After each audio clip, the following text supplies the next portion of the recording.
Wo we won ina juanga aishwa jama neno kema ka banen ina juak mana nyu mojo ke tiam ina juak mana nyu yeb yo ka kanya bang yo ina juak mana chol dan ben gon ken be yi ina juanga chwa dan ba kidi ya doga yin poch ke bol kanyani ke shang menni wo juak mana mojo yin chianga tiam to yin chianga orwe kwer mage kompany chianga chog gog mi ke kompany ke kanyani gog pon wuode mi ne na te poj ba mage ka dong ba mi ina radaror we yi jaga nyodo jaga mi we yi koba wo Jesus Christ we yi koba yin wo ponyo yin we wo nyodo yin ina radaror Yesu Kristo we amen ima dian ke siang jok men ni siang jok men ke jamana ai go kidia ba ko ka kanyani ba ko pojok ke wan jok wan man yang chinga na yol wan kwer wan mani chawa ga ko bo ke ko poj ka da wor machak keni wada nya wil ke dok poj wiya kanya yidwa ke jam mo nyi gogawa aban de siang wo de mena anywagi ya yin ko bai ko ba poj poj chung ai mena yo poj keriken chung ai mena yo Yesu Kristo we pojin I kada yo ko pojo yin ke bere jama gogen ke bere mi kede de koloka da jam gon mangi jo yin ke bere jima ga kiel ke go ke gok menini ba bol kanya dok pojen kolora jama mangi jo yin ke bere mi ka yudi yin kene bene jama gogo en ke bere mi dok poj en bong chiang ma pot bong chiang ma duat keno podo ke bere mi e bong poj makal mal maybe wak ke lebi ke bere juangani ama Yesu Kristo we o koboni keni yo go ke do chang ben o go ke yele chang ben yadwa yikop kene poj kobnin yigo bin ke poj kobinoyin kode poj mebinin dogo poj jok ana radi ana Yesu Kristo we ke bangina goge yin daji manut anan ke riagman a chubo ke ye ka de mier maban ke kompany ke kajini kaja ka de yeban daji may ejorang o daji mabarang yedwa yiko ba keni bagi yema ber gotek kene oyirum ke ber pien mene budienan yirum ke ber onaj berienan yirum ke ber gijmena agogienan ke kanya gogienan yirum ke ber gina gogin ejok ongo pen dorang daji mano do ke kalunanan ke orangani da yoma yeba jok ke orangani melode yo be ba yeba ke ber mi kon kanya ber riak manu choko ke chuop da munazamat ma bi be go ke podamia ege kala riak mena pod komaji riak menini akana keji tianga nyokonyi ke komlaba anyokonyi ke kaja rangaji ka yin yu yido ke gok ke cheng jini ka nyari o yido ke gijimi gwedme ka yido ke bede ma doj ka yido ke kany mabude ma doj ma bede boko yiwa ka be bong le manut komi o kwado e yomanan ma bere yomenini yiba kwadan rumo ke gindoj mana gog yin e jok ongo penyraj rumo ke gije mana le do yin ke wangi agog e jok agog yin omya mega nying wuar go na chagen kene nying nya go na chagana ko de jok riak mana chuop ke ye ke kanyoni jimagir doje jo yodugen ke riak menini ka do jok menini acha genyol gen gina lidgen ke jok nyol ge chagen ke nyang mogani eba ngiji kene gedogo pojok mege chola nya poj meg chola pojok meg chola get nyang mabie nyang megri e bimal e ba nyang ma nyudo kene ji magni gedo pojok mo chola tek jok jamni ben ba gba ngiji ke ber gina gogo e jok ke bedegen menini ba poj agogo gen ke yo agogo gonan yadwadi ko di chamtin kene barum ke kanya berinan ka chungi rumpin ke bol piene mena bodi mena bedina mena ko bodien ka chungi rumpin ke bol wiji gina ko bedina na yol kursi mena ko bedin rum chungi pin ke bol kanya e yod mena tadi nan rum chungi pin ke je goli mena de yunanan ka ko ba jok kene jok ya dogi poch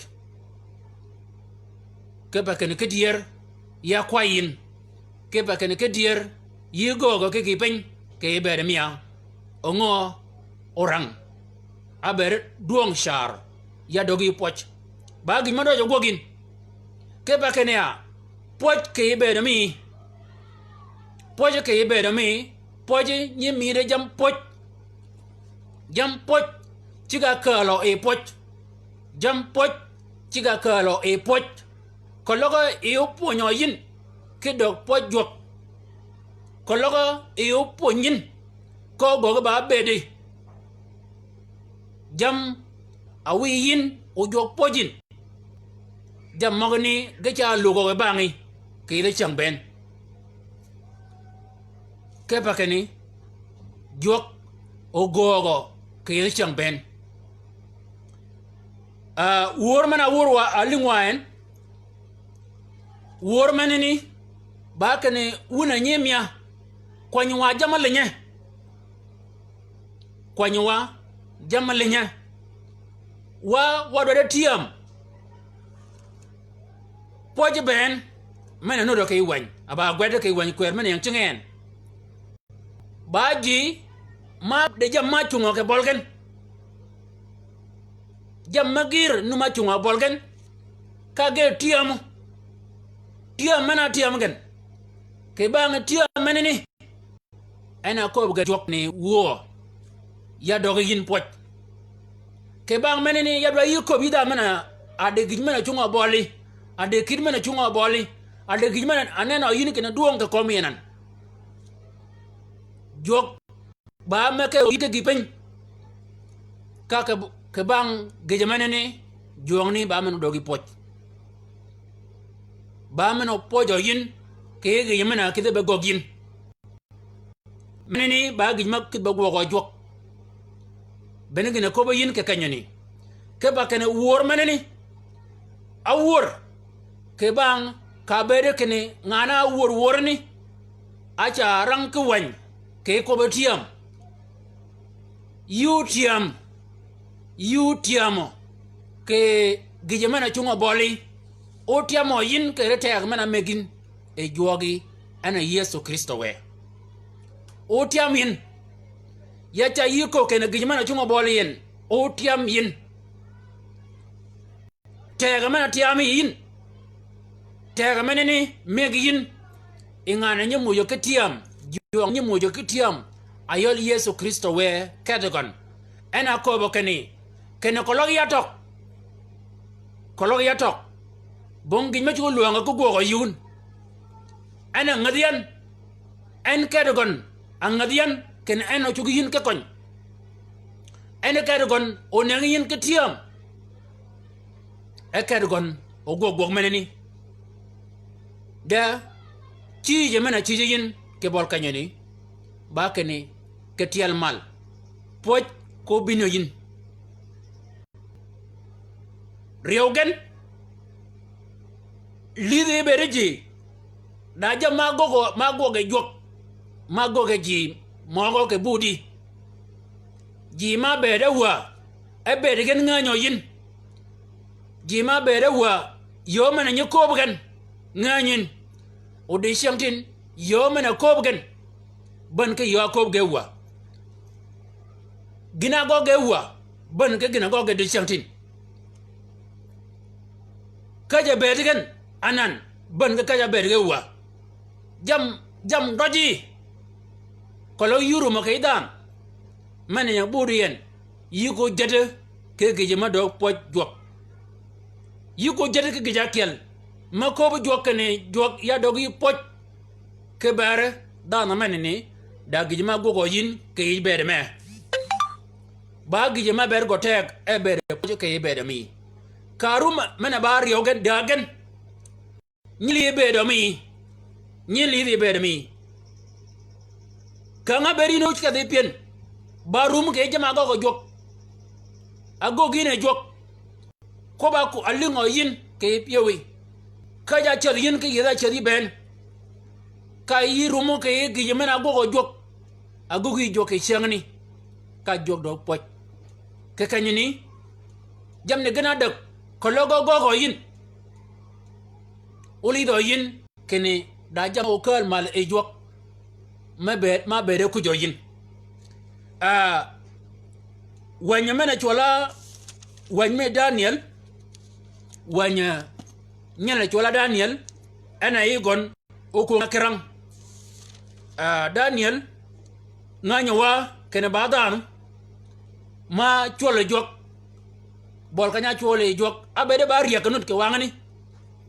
a chola jok epen dariak a chola jok open dariak pin da orang de ke yorang meneni jog mi Daniel igo nyuden Daniel kwan moga anyinga dadar adat kwan moga nyinga ton piara yow wida abidak gidi piara yow wida abiwen ke kanyuni ko bai poch moga akal mal ere ke lebogon ke banga en apoja jok mi nyal ma jog nyal ma chola nyal chola shedrak ge me shok ge ka don ko ya ga leng en e mat od manani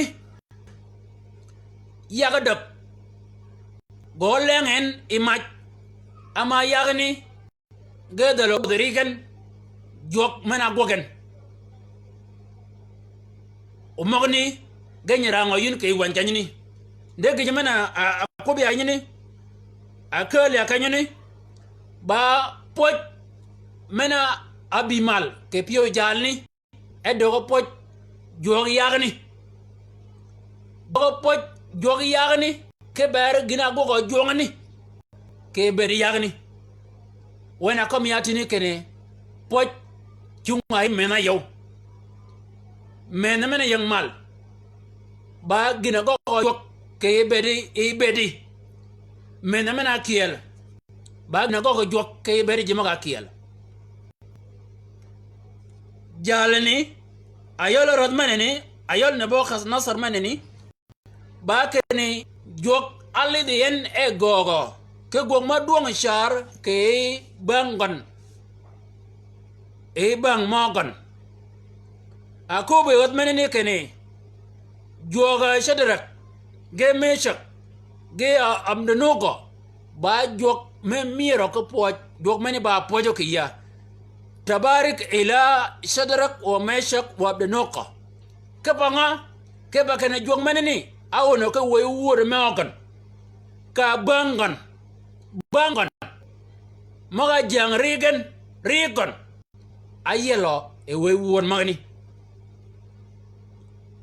ya doga po jok ke ber magni ben ngana ko be jalni ya doga po jok ke ba kene jok mena jogni jong kwaje yagni jongni a orno ke woy woda magon kuna de bangon maga jang rigon kagen ka chigirot wilgen ya doga po jok ke berji magni ama delgen ame ke jogni ne jani ko bay ko awi o jok pojan ke ber ji maga kiel ke ber yagni kene e po jok e ma ji magane e delgen amegen jok ba kenen po jok tio ke kene ma yagni ge ban ke kwaja gijimena ko ben kene o gijimena kwaj joga pojan ke ber ban ji magni manene ba poch maga bi mal ke bet jal dong maneni ke bang gina go jok ke ber ya ka ko ke chik e kwan mo piere yo da bi ngwana ko be ke ya ko unu ben ke bol kanyini ke mena da na kalun mena ko marji ke ber yo yagni da na maneni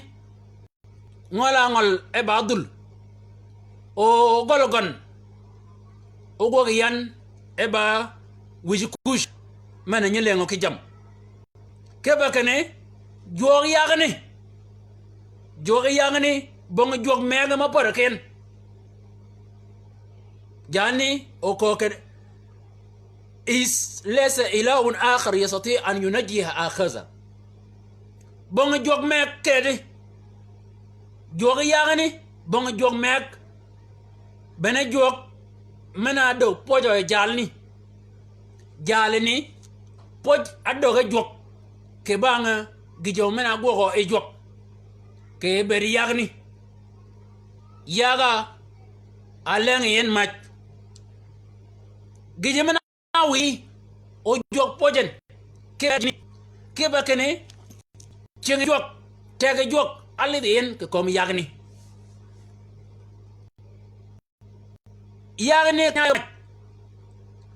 e kanya chul ga wok e ma jalni e be de bong tega me ma keriken bong dan ka kalga ma de la rap men ba gi man ali da mani riogan ba kene e yi ma wodagan yi ma wodagan bong yi ma rabo ka kal yegen ko guduma be rogan ma ge twit ko gudgan keriken e bong ko ka kalgan ma re wilen kidu gon ma wilen bogon ge dugo ke yot ke maj meneni ke o gud ke jet bon kidu gon ma wilen ongo ga yang maj e bada ke no ka e de mana ya maj mangwaje ke yegen ya maj mangwaje ke yegen e bogon meneni ba jama arumo ali ke mana jogmen a chung te maj jogmen a kal joge maj e bon yedan ke yang ne marab jogmen a koro gudma ugo jagni ongo ga lenge maj ko gudeni go duwo ga bon ma ke da wilen jogmen a we yagne e bon mana yo maj egen ongo ga kale maj por kanyune rumi jalni akad kunde jongani ke bang mana dogo pojwok menene ba gina chobo ke bed me jalni gije menene ponya yin kini rumo kanga bere jognu do pojo yi ke ber ngana kiel rumo ke ber gina gogo jok ke be dana menene dana mego chu goje wino yi wala gonya yi ka wino ka yi ko ben ken yi bedadi ka yi pijen ke yi bedadi ka yi ko poj ba mojo ka ko go yin ken poj ba mojo yi ko wo jok poje ke ngo jalani kanya poj go joga pojen en rum chara ke rum mata ke chara ke re jok meneni ke re jama go jok meneni yadwa yikop yina dan manut ke yan ke lan kanyini kanga bere yinu de dogo pojo ke berdan mena jogo de pojo ke bergan ba rumo ke jama go jok ke ber nganani rum ke jam maga go jok ke ber me nganani ngana ber go benen I jogen o joko bin ken wo Yesu Kristo we ya dogi poch ke bergin o jam magno go be nganyin bena gi mana ponyo wa e joge kanyini kene yigo bi e jam ber po joge yin ga kujin ko da ko bi o ken poch ba mo jog ya poje yin jog mogani moga a po joge yin tongen kanyangen bena gina ko bo jalni o bena gi manene ana ponyin e joga kanyini kene bagi ma bergo tek kene gi manene tongin kanyangon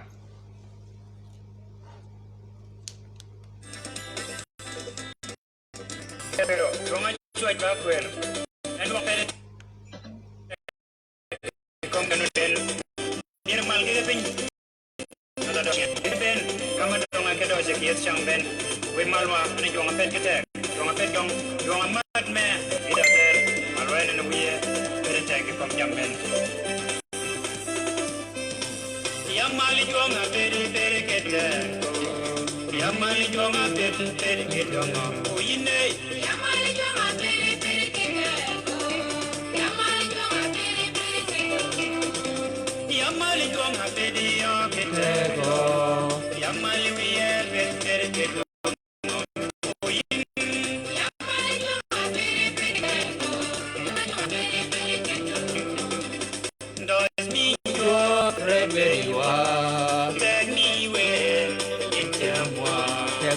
Tiens-moi.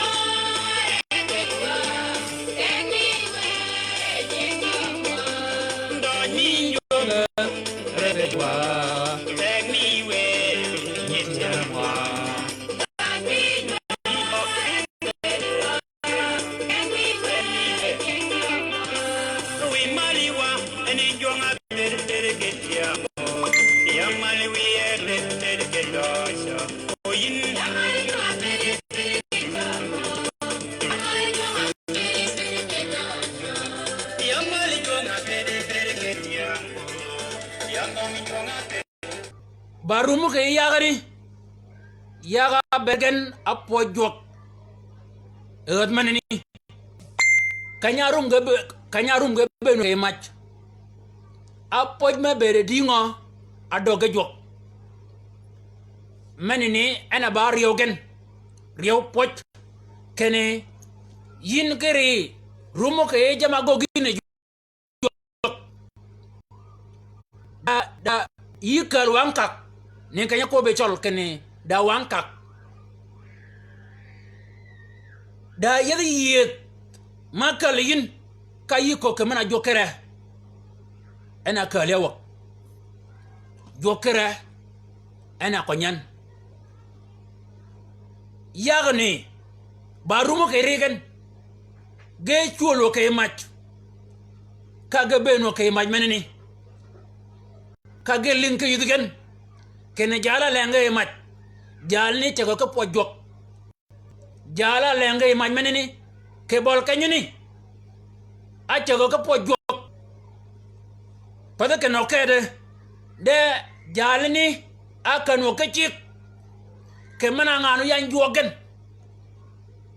yan jogen e ngane ni ci nga badul o gol ngane ni ci ga dura bañ ko goga ba ka ñu wad jamari ji ko ngani aka mo wad mene ke bol ka ñu ne ke yadi yugen am no ko mo ne ke yadi mi karo me yin ke bol ka ñu apoj me be di o doge jongani kena dana mena bede ba ngade da ma mangen adoga ba dan mo worgen dana ma bede no ye ke jogen agog ba da ma ye aye jogen aye yo dana meneni ke ba keno ko kene mena bong jog me ket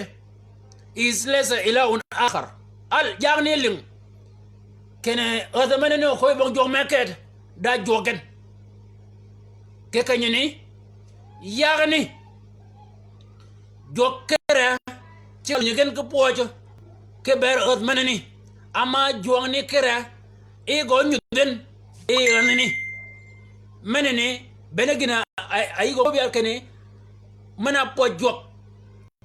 ci ngay manay yagne ka ben ga bolo jok ket yele mal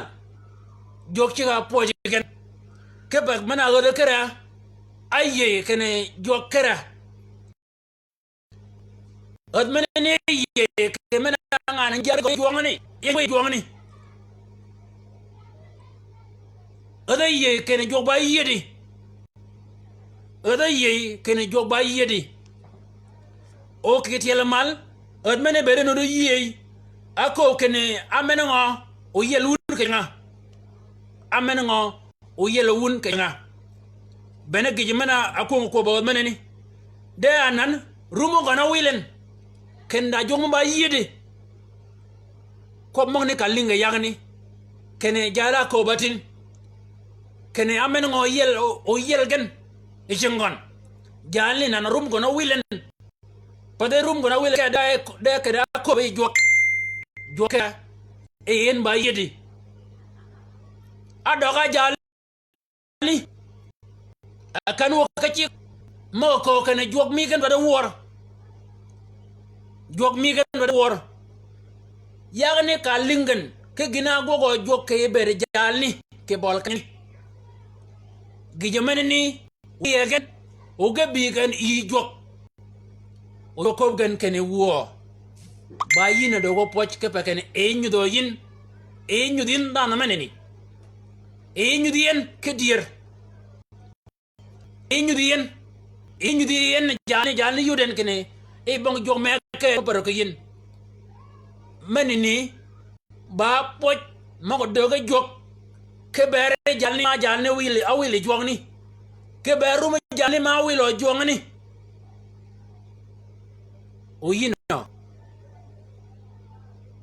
o yin gije manini o chuba wenga ke bedo min amanga awum ge wilo jog wanan rum gaban kruma berge wa ido de dido ke rumo e jam ido de dido ke kano yirum ke jama go jok ke bere jima ga kiel o jokera dogin poch o jokera dogi poch ke bere jama go yen ke bere jini mana changa rum kadgan ken rum jini ke wile jok jima ber ma rum grum re ke bere jok o ge do rum grum do jenan o rum mo gana lingo yin ke yidi ego ko ba e jok menene ken jodoj menini babol kanya abenin o jok dogi poch ke bergen bene anu do ke wor men ken ne mena yino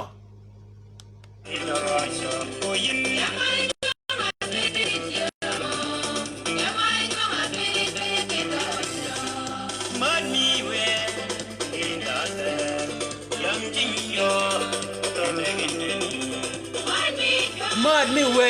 gidata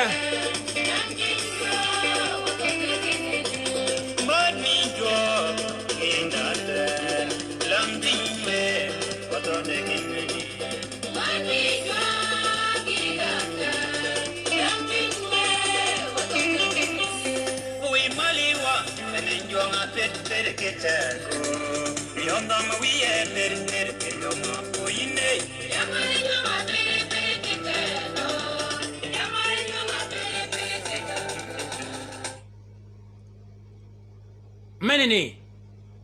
ba pon ke koba po jok ke bera gina gogen ke bere jima ga kielo po jok meni ba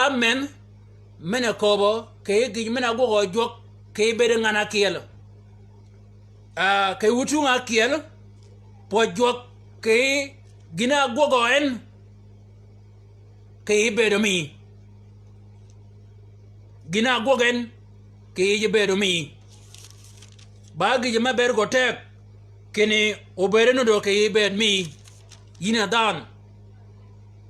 dan mena ben kuno de Yesu Kristo we o jog do gi poch o mogni o yodo wa ke wan manini ayole Daniel kwan mo nya dadar Pierre angwen kwan mo nya ngaton Pierre de wida angwen gidi Pierre de wida bikel gala po jok ke ber gina goga e jok ke ber jima kel da chang malu nye ben jonga le ne gogo ke ber yari jonga ti o lu nye ben be go ke ber mi ko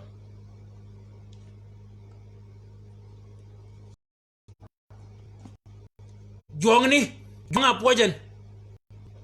jongni alunye ben be go ke gi pen ke ber mi ko zot e kon kera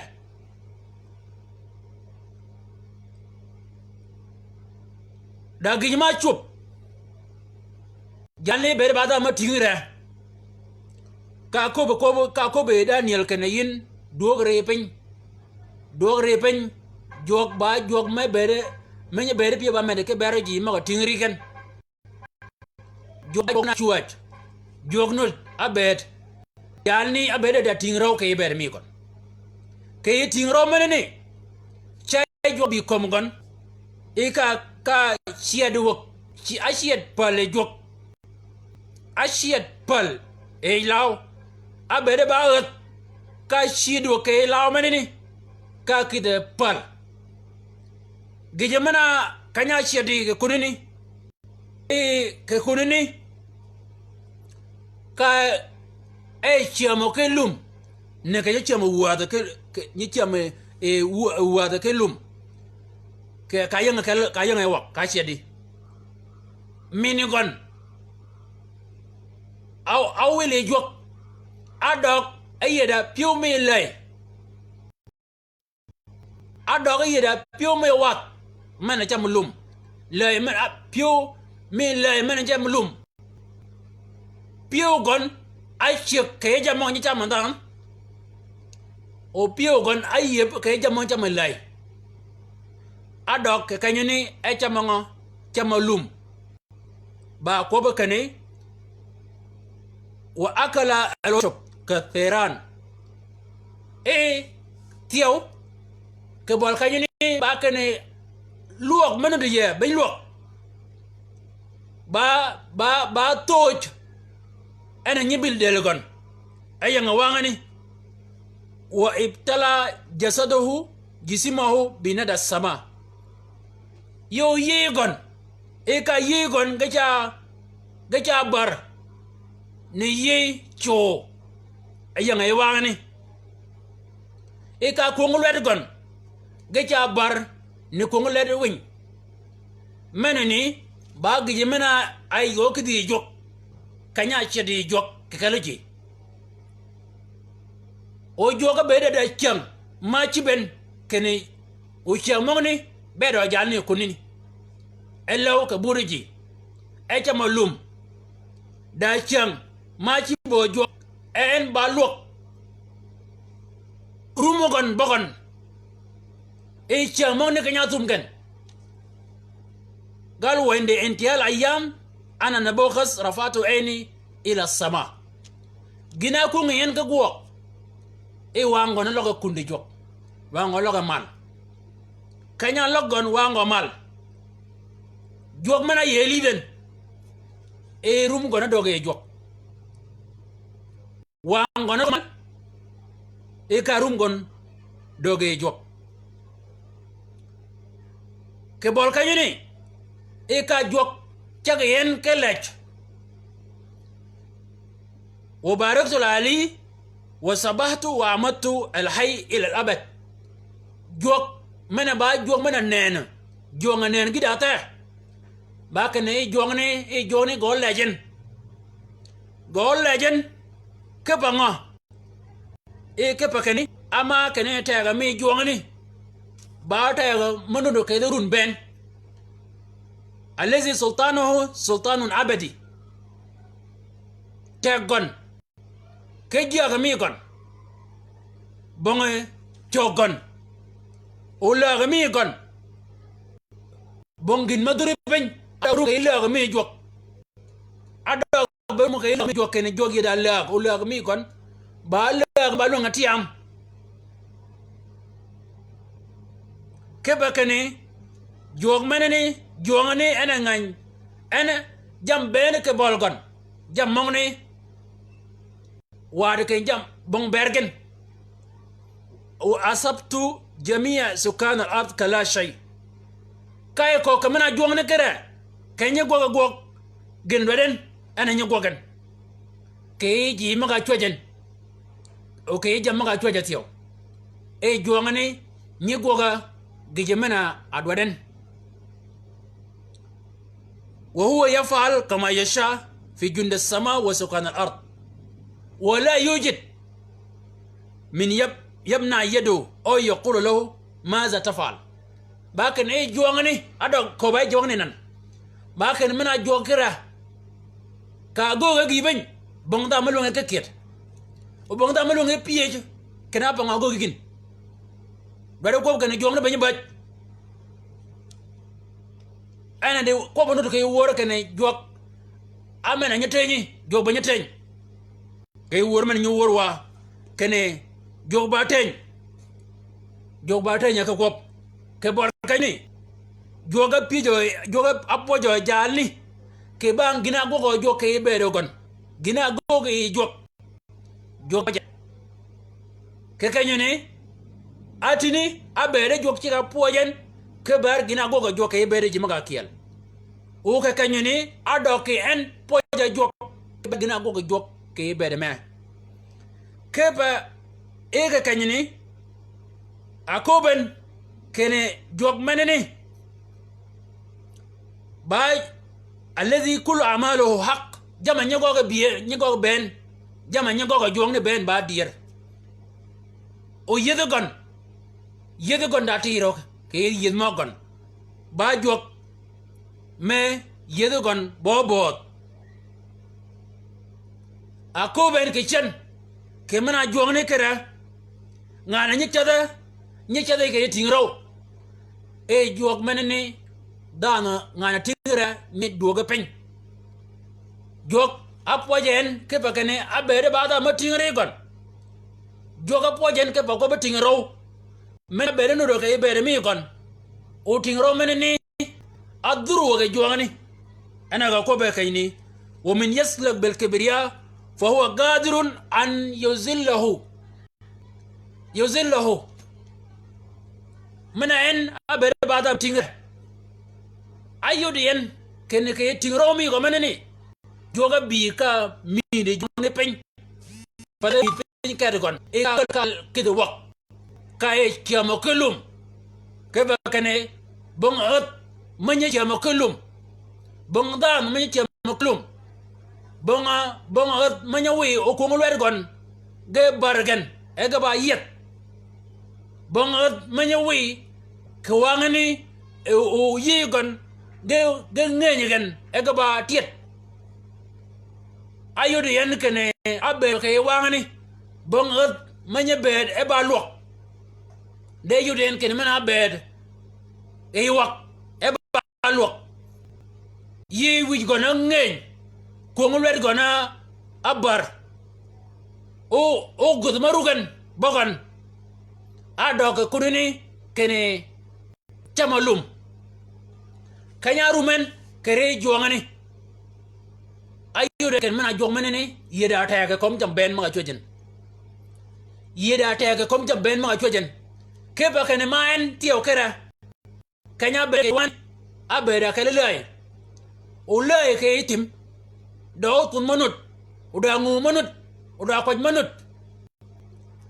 lay nye chiamo ke ji nut ke wangani wena na badan abedo ke kele lay magani ayude yen kene ongo yang kelelai akore jok ke kelelai magni akore jok ke kelelai ni joga doga poch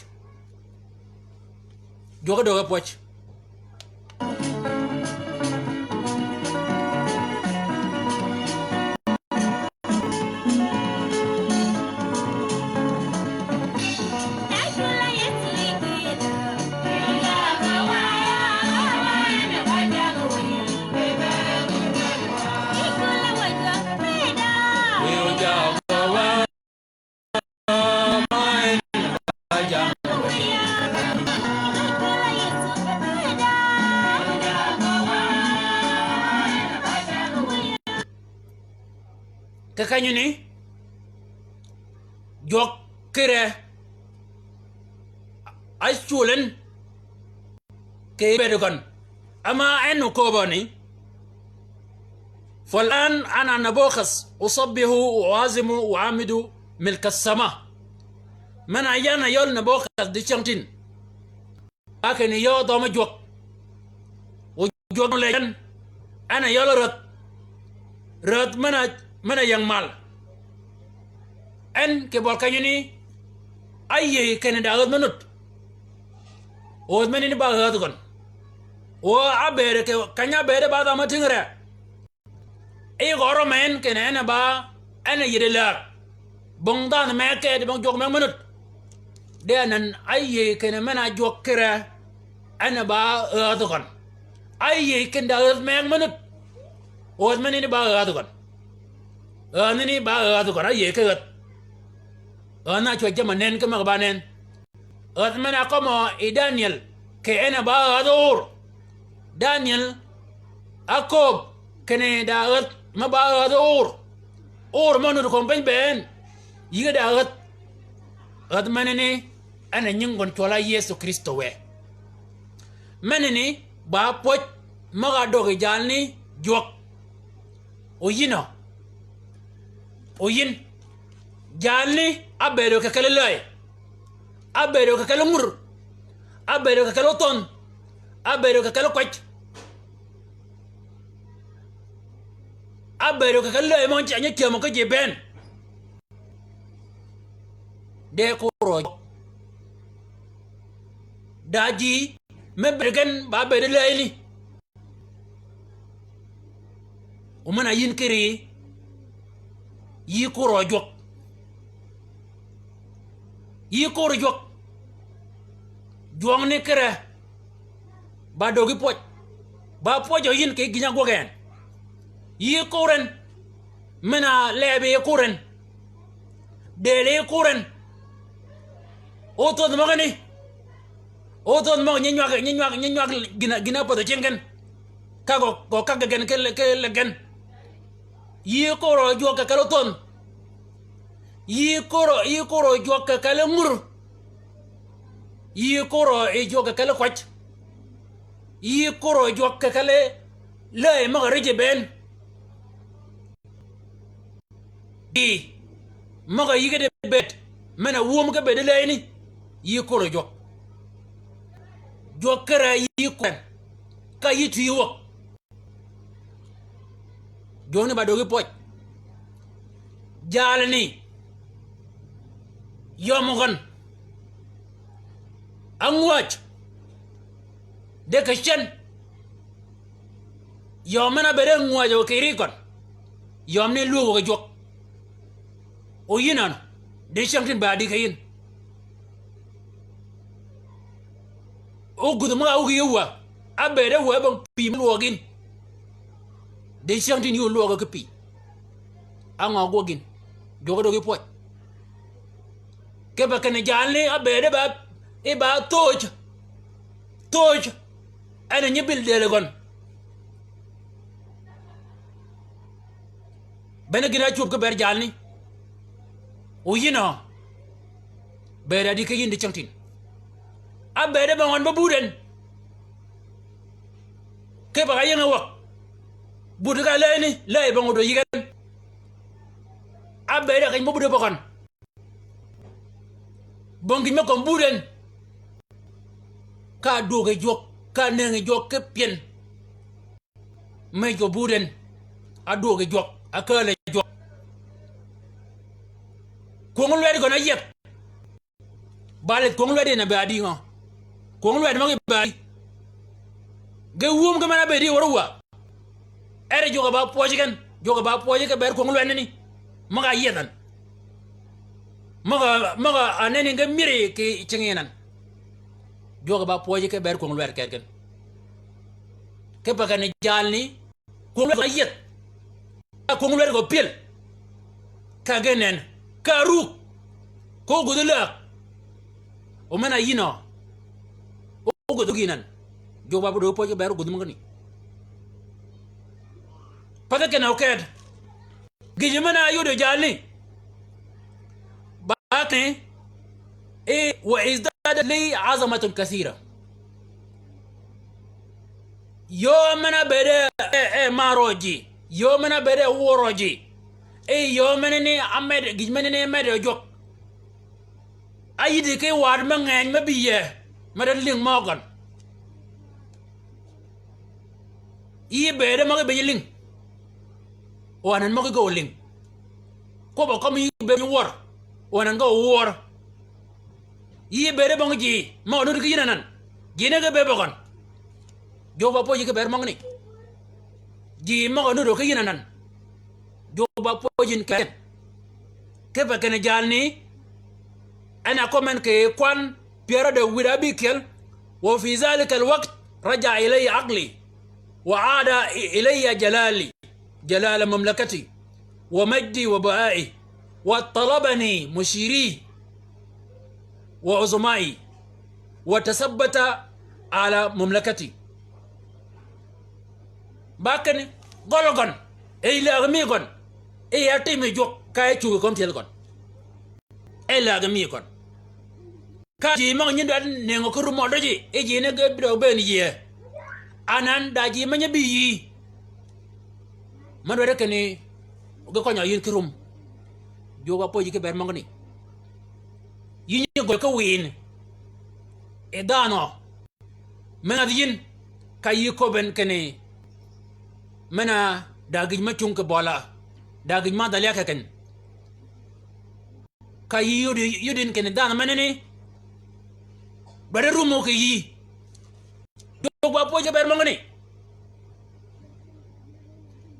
jog ba pojo yin ke bere ji ma nyi ko nya jog yi ke anyi ne ngati rumo doji ke bakane bene jam ma pojo jog jalni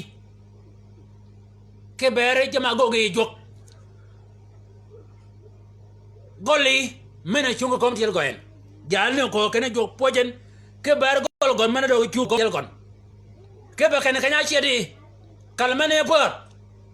kanya chedi we law kalmane ne pot le mi go mena jiak mena jiagan le mena ne pot anan le adu e lak gol gon tienye jok ket gol gon agere jok kedi yino bong kanya berinan mana changi akir changi akir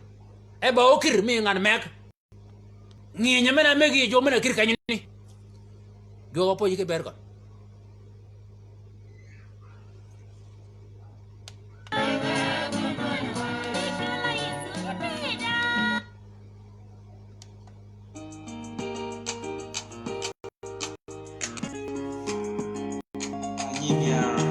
malwa jok ama benena do jaki maab kaka benwa won kumwon ile ni do wani do ki sheet ki daga ya duare biki boni mabol ko mi miero kenya ni kuyi dena ya duare biki boni mabol ko mi miero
kanyani wadwa pojwok ni ka ko be yitini kene yidwa rumo ke ber jam mo do pojwok ke bere jimaga kiel yidwa rum ke bere gene do pojwok ke bere ri rumo ke jimane ni kayire be yan ke kwajmen kolo yiba nyemen da oman ma yidi ke yoma ka do mirwok ke ponani chik mo yung ponani ba ye ke no mai wala wi kalin anan mai awan budi wi awan budi joba pojin ke ber chik mo ni chik mo ga yudi po do manani chik mo ga wor mai chik mo ga wor wi ken yiba chu dan ka mai yiba chu dan ka wi joba pojin ke ber magni yina mai yina wi menakat kai ka bur nyari wala kai ka bur wadi jok ba dogu poj ke ber ge jamane tiyo da oman makal ge nyoma yagni bi ke pondani ka ga duwe ke pondade ken ka ena nan awado pondani ama chik mo kunini ba ye kene tiengun chiga kali kanya yin wana wadi kunini joba pojin ke ber magoni pada ke no keda yaga cho numakal managan maga kun wad bolgan wala maga bi be duwegan ayi kakado kunini ke kuninan o be do kunini joba pojin ke ber nyanini nyana be ba yo mana wodi kanya dinan joba pojin ke ber nyalani nyala go ba yo mana be yung nu kanya nan tienga yang yada kayam di chakdin daji ma go ke bakane uga kadagan o jamma yang chang mga kiel kelgan jinu makat ke kadi jimaga kiel kage ko kane mana daji marang kunane dega do kwanya ke gisham gado do kwanya ke pima madgan gado do kwanya ke yem gado do kwanya me budgan gado do kwanya ke namtie me kurgan ke bay gare mujke batani makum gen ke yam ji maga go ke berun joga po joga ber jamagni joga po jo yin ke ber ke jmaneni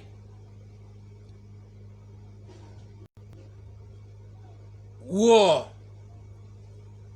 yin radoror ya kwaje ka kanyene gini kwajan ka yi ba jima makane yab nyangen o galli dugan ka jama go yin makiyal jama gogo yin jima ka kiyal wele ka nyangen ka nyangen ka ngije o jamne go ngijigen kanyo mu gene chubo kanyo mo gene go gan ogo gan ka tugo dogan o yin yi poji gan ke yemena go yin ke bere jima ga kiel ya kwaje tiyo keno nyingan lugin e bere gan o gali dogan e bere gan ke jama go gan ni ka logo nyang jalan nyang adman ka logo de ge ba go yin ke yo ko re yin wang go lugi gon a lugi ni jama go gien ya kwaj wo wiya Yesu Kristo we kene logo nyingen e ye bet gen